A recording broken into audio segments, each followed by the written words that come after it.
తప్పకుండా మీ యొక్క సమస్యలు తప్పకుండా పరిష్కారం అయితే ఆశాభావం అయితే ఉంది. అది లేకపోతే మాత్రం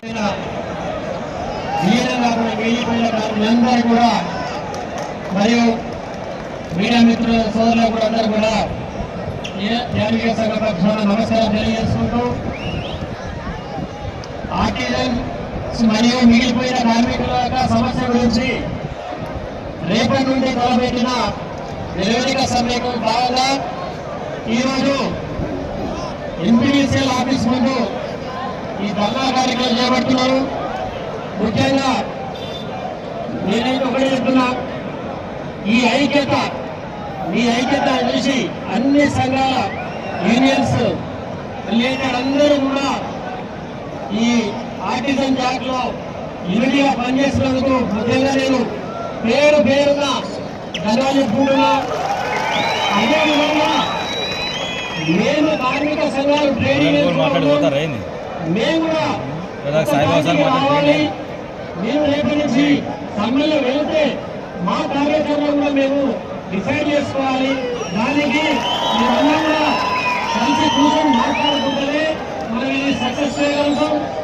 కాబట్టి నేను ఈ సభాముఖంగా మిగతా ట్రేడ్ యూనియన్స్ నాయకులకు కూడా నేను విజ్ఞప్తి చేస్తున్నాం.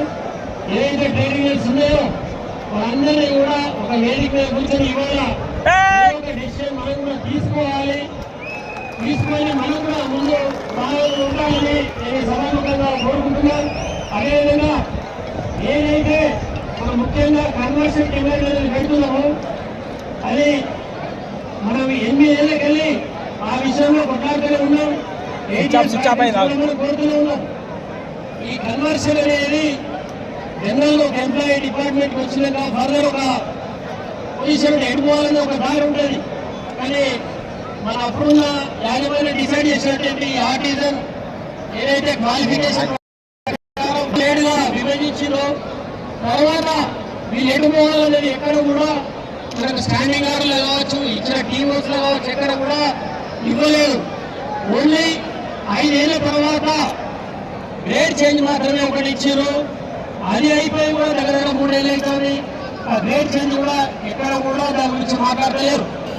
కాబట్టి మనకేదైతే ఒక రెగ్యులర్ ఎంప్లాయీకి ఉన్న బెనిఫిట్స్ అనే రావాలో ఏకైక మార్గం కన్వర్షన్. ఎందుకంటున్నామంటే కన్వర్షన్ అనేది ఇంతకుముందు కూడా 90 ఏళ్ళలో జరిగేది. 90 ఏళ్ళలో కూడా అప్పటికి ఇదే విధంగా వాళ్ళందరినీ కూడా డిపార్ట్మెంట్ కోసం తీసుకున్నారు. ఇప్పుడు కూడా మేము అనేది ఏంటంటే డిపార్ట్మెంట్ లో వేల సంఖ్యలో పోస్టులు ఖాళీలు ఉంటాయి.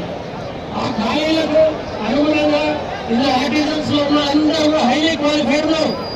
ఒక్కొక్కరు పోస్ట్ గ్రాడ్యుయేషన్ ఉన్నారు, గ్రాడ్యుయేషన్ ఉన్నారు, 10th ఇంటర్ ఉన్నారు, అన్ని రకాల ఎంప్లాయీస్ ఉన్నారు.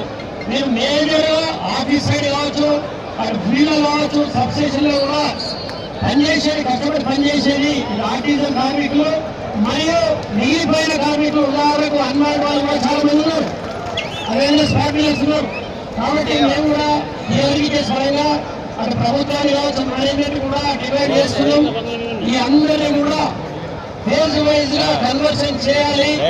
దానికి ఇంకోటి ఆర్థిక భారం కూడా ఎక్కువ పడదంటే ఆల్రెడీ ఎగ్జిస్టింగ్ పోస్ట్ శాంక్షన్ వాటి అన్నిటి కూడా బడ్జెట్ కేటాయించబడింది. కాబట్టి ఎటువంటి ఆర్థిక భారం కూడా పడదు. కొత్త పోస్టులు క్రియేట్ చేసి కొత్త పోస్టులు శాంక్షన్ చేస్తే ఆర్థికంగా ఆల్రెడీ ఎగ్జిస్టింగ్ పోస్టులు ఉన్నాయి. మనకు హెల్పర్స్ చాలా ఉన్నాయి, ఎల్ఈసీలు ఉన్నాయి, సబ్ ఇంజనీర్స్ ఉన్నాయి, లేకపోతే అన్క్వాలిఫైడ్ వాళ్ళకు వాచ్మెన్ కావచ్చు, స్లీపర్ కావచ్చు, అటెండర్ క్యాడర్ కూడా ఉన్నది. కాబట్టి మేము ఈ విషయాన్ని ఎప్పటి నుంచో కూడా మేము మేనేజ్మెంట్ దృష్టి కావచ్చు, అప్పుడున్న ప్రభుత్వం కావచ్చు, మేనేజ్మెంట్ కావచ్చు, ఇప్పుడున్న ప్రభుత్వం మేనేజ్మెంట్ కూడా తీసుకెళ్ళాం. ఇప్పుడు ఇందాక అన్నట్టే జూలై 25లో జాయింట్ మీటింగ్ అయింది బ్యాక్స్ లో సీఎండీ గారితో. అక్కడ ఎంప్లాయీస్ ఆర్టిజన్ విషయంలో ప్రతి విషయం డీటెయిల్ గా చర్చ జరిగింది. ఎంప్లాయీస్ విషయం వచ్చే వరకు మేము ఎగ్జామిన్ చేస్తాం లేదా ఇది రాదని చెప్పారు. ఆర్టిజన్స్ విషయం వచ్చే వరకు కార్మికుల విషయాలు చెప్తే దీనికి ఇంకొక రోజు మీకు టైం ఇస్తాం, దీని మీద డీటెయిల్ గా మాట్లాడదామని చెప్పి ఆ రోజు ఉన్నాం. ఇప్పుడున్న ప్రజెంట్ సీఎంని కృష్ణభాస్కర్ గారు హామీ ఇచ్చారు, లిఖిత పూర్వకంగా కూడా మాకు రైటింగ్ ఇచ్చారు.